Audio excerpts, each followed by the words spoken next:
السلام علیکم ورحمۃ اللہ وبرکاتہ. الحمد للہ وحدہ والصلاة والسلام علی من لا نبی بعدہ وبعد. وقال اللہ عز وجل فی القرآن المجید اعوذ باللہ من الشیطان الرجیم شہر رمضان الذی انزل فیہ القرآن.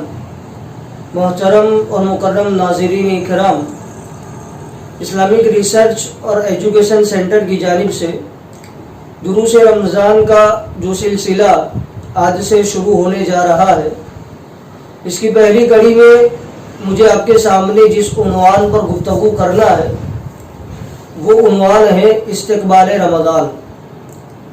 ہم سب یہ بات بخوبی جانتے ہیں کہ رمضان کا یہ بابرکت مہینہ ہم سے اب چند قدموں کی دوری پر ہے.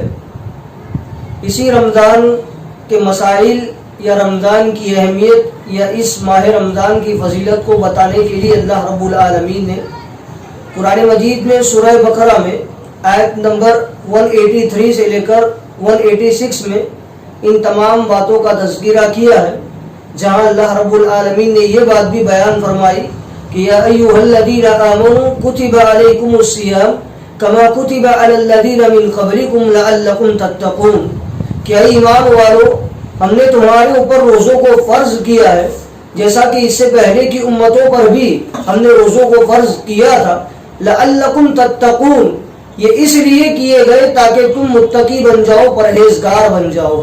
تو سب سے پہلی بات اس سلسلے میں یہ ہے کہ میں اور آپ رمضان کا استقبال اس اعتبار سے کریں کہ ہم اس مہینے میں روزے رکھ کر یا اس کے علاوہ جتنی بھی عبادتیں ہم اس ماہ مبارک میں انجام دیتے ہیں، ان سب عبادتوں کے ذریعے میں اور آپ پرہیزگار بن جائے، متقی بن جائے، اللہ رب العالمین کے نیکوکار بندے بن جائے.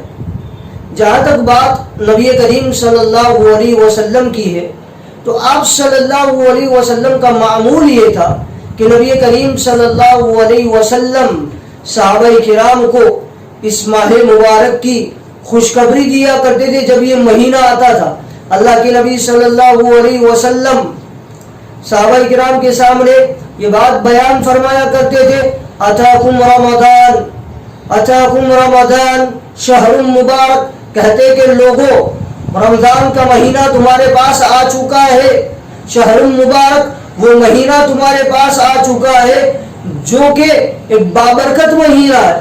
تو یہ آپ صلی اللہ علیہ وسلم صحابہ کرام کو خوشخبری دیا کرتے تھے، اس لیے کہ صحابہ کرام اس مہینے کے آنے سے پہلے ہی اس مہینے کے لیے تیاری کر لیں.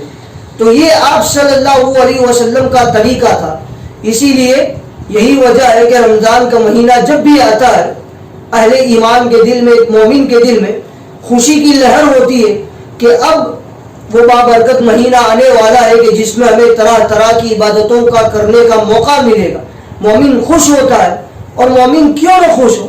شاعر نے کہا، آہٹ پہ کان در پہ نظر دل میں اشتیاق، آہٹ پہ کان در پہ نظر دل میں اشتیاق، کچھ ایسی بے خودی تیرے انتظار کی. تو یہ تھا آپ صلی اللہ علیہ وسلم کا طریقہ. اس کے علاوہ اگر ہم اسلاف کی زندگیوں کو پڑھیں گے تو یہ پتہ چلے گا کہ اسلاف اس مہینے کا استقبال دعاؤں کے ذریعے کیا کرتے تھے. ہمارے اسلاف اللہ رب العالمین سے دعائیں مانگا کرتے تھے، اللہم بلغنا رمضان، اللہم بلغنا رمضان. اے ہمارے رب، اے ہمارے پروردگارہ، تو ہمیں رمضان تک پہنچا دے. کیا مطلب ہے؟ مطلب یہ ہے کہ رمضان کے استقبال کا ایک طریقہ یہ بھی ہے کہ میں اور آپ اللہ رب العالمین سے دعائیں کریں کہ اللہ تبارک و تعالی ہمیں رمضان کا بابرکت مہینہ عطا فرما. اسی طرح رمضان کا چاند دیکھ کر ہم کو یہ دعا پڑھنی چاہیے جو نبی کریم صلی اللہ علیہ وسلم نے ہمیں سکھائی تھی. اللہ کے نبی صلی اللہ علیہ وسلم چاند دیکھ کر یہ دعا پڑھا کرتے تھے، اللہم اہلہ علینا بالامن والایمان والسلامت والاسلام ربی وربک اللہ. کہ یہ بڑی بہترین دعا ہے جو نبی کریم صلی اللہ علیہ وسلم نے ہم مسلمانوں کو سکھائی ہے. تو ہم اس مہینے کا استقبال اس اعتبار سے بھی کریں کہ رمضان کا چاند دیکھ کر ہم یہ دعائیں جو چاند کو دیکھ کر اللہ کے نبی صلی اللہ علیہ وسلم نے سکھائی اس کو پڑھ کر بھی کیا کرے. اور رمضان کی اہمیت کا اندازہ اگر لگانا ہے کہ ہمیں رمضان کا استقبال کیوں کرنا ہے, اس کی اہمیت کیا ہے, صرف ایک حدیث کافی ہے. آپ صلی اللہ علیہ وسلم کے زمانے میں حضرت طلحہ بن عبید اللہ رضی اللہ عنہ کہتے ہیں کہ نبی کریم صلی اللہ علیہ وسلم کے زمانے میں دو ساتھی, دو دوست, دو بھائی ایمان لائے. اب ان میں سے ایک ساتھی ایسا تھا جو دین پر مضبوطی کے ساتھ عمل کیا کرتا تھا, بڑا ایکٹیو رہتا تھا دین کے معاملے میں. اب یہ جو ساتھی جو دین کے معاملے میں بڑی محنت کیا کرتا تھا, پابندی سے عمل کیا کرتا تھا, یہ کسی جنگ کے اندر جہاد کرتے ہوئے اس کا انتقال ہو جاتا ہے, شہید ہو جاتا ہے. اور پھر اس کے کچھ دنوں کے بعد وہ دوسرا ساتھی جو اس کے ساتھی ایمان لایا تھا اس کا بھی انتقال ہوتا ہے. حضرت طلحہ بن عبید اللہ رضی اللہ عنہ کہتے ہیں کہ میں نے اپنے خواب میں یہ دیکھا کہ میں جنت کے دروازے کے پاس کھڑا ہوں اور وہیں یہ دونوں ساتھی بھی موجود ہیں.